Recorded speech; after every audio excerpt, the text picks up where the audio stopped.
Here's the first boat test. It's cardboard and duct tape. And there we go. Here the boat is seen floating on the water. The reason why we created a more flat bottom boat is because we figured that with multiple layers of cardboard, the bottom would be stiff, flat, and therefore buoyant, and easier to balance on the water's surface. We chose this over a canoe-style bottom, which could potentially have some balance issues. But as a result, we figured that the flat bottom would also force rowers to paddle in unison. Otherwise, waves or turbulence of water would drag and or rough up the boat, since the entire width of the bottom of the boat is in contact with water.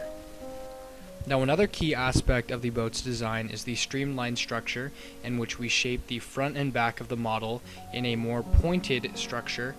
The reasoning is so that the boat can better move through water. It almost glides through water as a result of the tapered ends, which reduces the area of contact with air as well as water. And this therefore reduces drag, as seen by the drag formula now shown on screen. But furthermore, in order to decrease the density of the boat, we placed triangular air-filled pockets at the bow and the stern. This is because air is less dense and has less mass than water, and therefore by adding these extra air pockets, we make it easier for the boat to float on water. Finally, we designed the boat so that it was partitioned. Now the reason is because it provides multiple layers and therefore guarantees stability while people are in the boat and rowing. Also, there will be a partition eventually in the middle of the boat so that it's a seating arrangement for the two rowers who will be in the boat, and therefore make it less confusing, and therefore so that they don't collide with each other during the rowing process.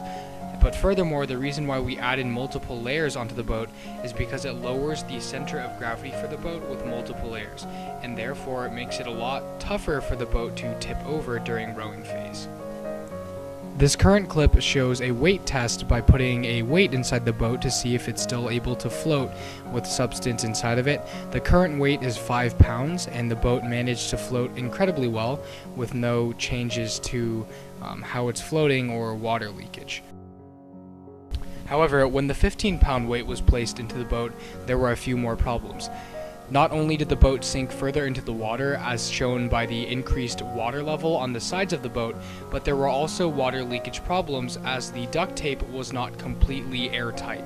So therefore, with a heavier weight, the boat not only sank lower, but also had leakage problems. What we've learned from this model construction is that our current design works relatively well, not only through general movement without anything inside of it, but also with weights inside of the main part. However, when a heavier weight was placed inside of the boat sank significantly lower, and also there were leakage problems. So when we design our actual boat, we will be significantly more mindful of airtightness so that there are no leaks during the actual race. Furthermore, in order to make sure that the boat maneuvers better, Thomas actually did find that a Viking-style bow and stern make it easier to turn the boat. For example, during the construction of the actual boat, we will attempt to curve the front and back upwards slightly like the Viking ships in order to maximize maneuverability in our current circumstances.